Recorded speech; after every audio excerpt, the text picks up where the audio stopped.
before this. And the details regarding this case was a top secret aircraft believed to be a classified variant of the one by Northrop. It had a crew of two. On the application of military power, somehow the landing gear collapsed right up here on the nose here, and this thing kind of ground to a. The pilots were fine. They had to tow it back to a hangar. It stayed in that hangar for 2 nights. And it had a tarp over the midsection. The aft section and the forward section were still exposed, so people could see what this thing actually looked like. On the third day, a C-5 Galaxy was flown into RAF Boston Down. This is where this took place. And as they were departing, air traffic controllers and monitoring public on the ground overheard the transmission that this C-5 Galaxy was going to KPMD. So anyone who knows what KPMD is, that's Palmdale. That's the identifier for Palmdale. They were flying back to Palmdale. This is the configuration of what we actually believe this aircraft looks like, with a variant of the YF-23 two-seat aircraft with 2 inward-canted vertical stabilizers, other than the YF-23 version that is 2 outward-canted vertical stabilizers.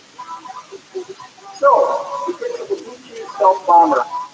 $2.3 billion per aircraft, more than its own weight in gold. That's what we're talking about here. 21 of these aircraft were built. A tremendous amount of money. I call this the $10 billion photograph, because we've got 4 B-2s at the Pico Rivera plant. 3.3, that's about $10 billion right there. And it's a 172-foot wingspan. The question is, and Mark talked about this before, is there more going on to the B-2 than meets the eye? Aviation Week Space Technology, March 9th, 1992, had a very interesting article from people who worked at Northrop who were very upset that the technology associated with the B-2 program was not being trickled down to the public industry. They talked about how the B-2 electrically charges the leading edge of the wing to reduce the radar cross signature. That's what you see in this diagram right here. And then negatively charges the exhaust gases to reduce the infrared signature. This is the same type of electrogravitic technology that T. Townsend Brown had originally proposed in the 1930s. So this technology might date back a lot earlier than we originally thought. The proof about this comes from electrogravitic systems by Thomas Valenci. You can back that up. And then I recently came across some information from a general dynamics engineer who had previously worked in the black world. Recently he said, I'm done with the black world. I've been there. I'm through with it. I'm now a fighter. So he left the black world behind. And he said that according to this particular general dynamics engineer who worked on the B-2 program, he said that for every 3 B-2s that are built, for every 3, it turns out that there's 7 anti-gravity versions of this B-2 that are actually built, according to this general dynamics engineer. Now, September 1967, a naval combat veteran by the name of Jack Pickett, who I was really good friends with, he's no longer with us, he claims that during September 1967, he was a publisher of the NCO Club newspaper, and they were going down a perimeter road at MacDill Air Force Base, which is in Tampa, and they got to this area right here, which is called the base graveyard. And when he got there, he looked over the chain link fence and saw 4 of them, just an incredible configuration. They measured 20, 40, 70. The largest one was 116 feet in diameter. They all had the same configuration, but different sizes. They had tricycle landing gear. There was an air intake on both sides of the pilot's compartment, and then this very huge vertical tail that tapered back to the pilot's compartment had control surfaces along the circumference of the disc. So this is September 1967. This is the long-range bomber version of this aircraft. According to Jack, he was told that this was used as a long-range reconnaissance bomber during the Cold War. And so he asked a lot of questions from the general who was over at MacDill Air Force Base and inquired about putting together an article for the basic publication newsletter. He was given authorization to write that article, which was titled Flying Saucer Exposed, and then he was given 16 officially stamped black and white glossy photographs of these aircraft parked on the tarmac, in flight, also with F-86 jet fighter interceptors, F-84 jet fighter interceptors as well, and had a tremendous amount of information regarding this program all ready to go into this article. But then it turns out, just before going to press with this particular article, there was an overflight of a VTOL, vertical takeoff and landing version of this aircraft, which rolls down the runway. This is a horizontal takeoff bird. That particular aircraft suffered a propulsion system malfunction, dropped down to treetop level, flew directly over Miami at high speed, woke everyone up.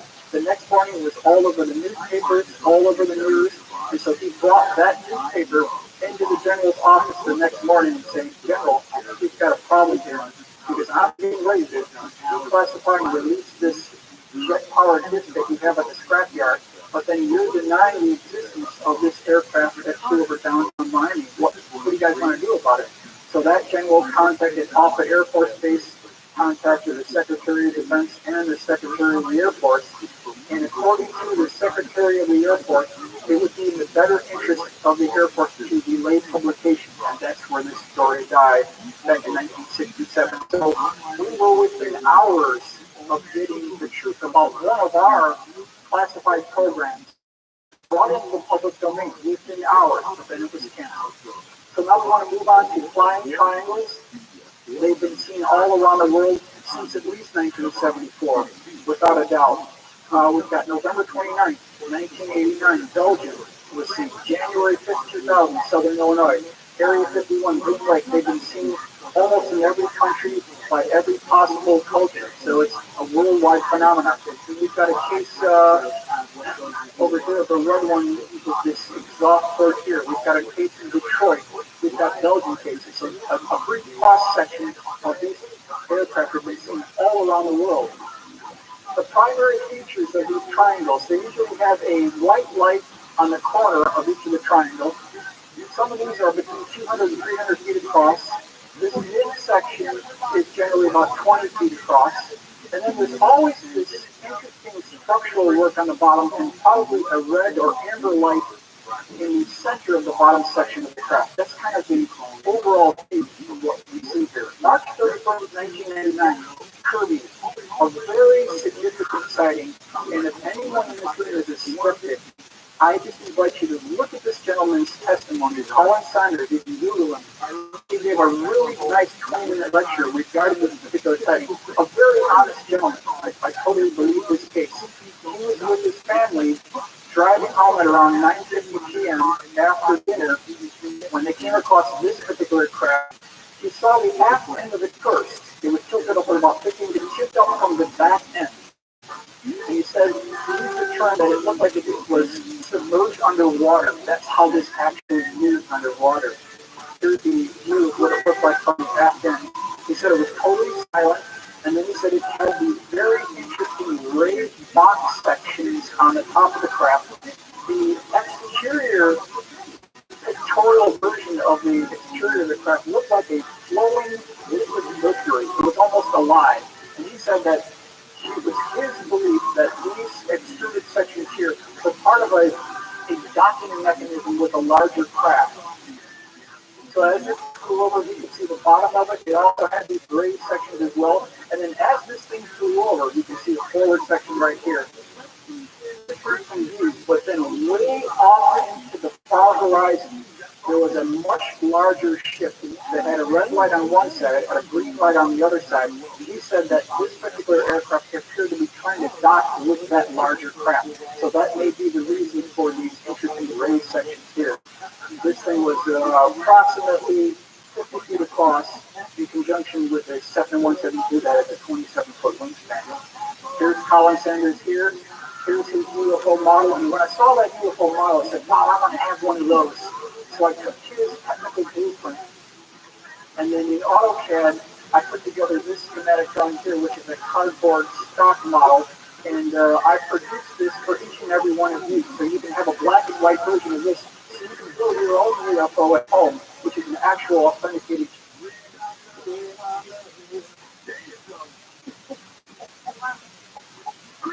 So much for calling in tonight. It makes the night so much better. We hope you can just be yeah, thank you. I appreciate it. I love you guys. Love you too. Let's go.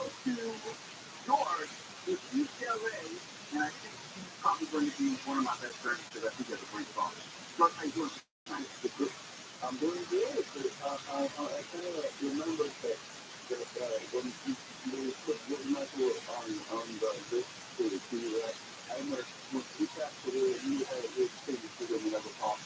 appreciate that. I do remember that. I was in, I think, for Gary Shannon who built the case early in the morning. Yes, I do remember. This is what the model looks like right here. This is what the bottom of it looks like right here. And so I have one for each one of you. Now, November 22nd, 1985, 15 miles northwest of Madison, Wisconsin. Very interesting case because of this interesting tube section on the bottom of this aircraft. But we don't only have the illustrations. We've got the eyewitness testimony. It says the underside of the craft resembled, quote, the back of a refrigerator, like a collection of condensation pipes that ran back and forth. So keep that in mind kind of as we proceed here. I asked the question, is that what you expect to see on the bottom of an alien spacecraft? I mean, really, I thought you aliens were 100 billion light years ahead of us, and yet you're flying around these vehicles that look like the back of a refrigerator? Someone's lying to you, folks. Someone's lying to you. I can tell you, assure you that. January 5th, 2000, this was the first mass sighting of triangular aircraft after the year 2000, seen by at least 4 police officers, seen by a miniature golf owner who said that this craft looked like a 2-story ranch fly right over his golf course. Very well documented case, another case for skeptics that might be sitting on the fence. Please examine the January 5th, 2000 overflight of southern Illinois by these triangular-shaped craft. Some of these had a red and green section in the aft portion.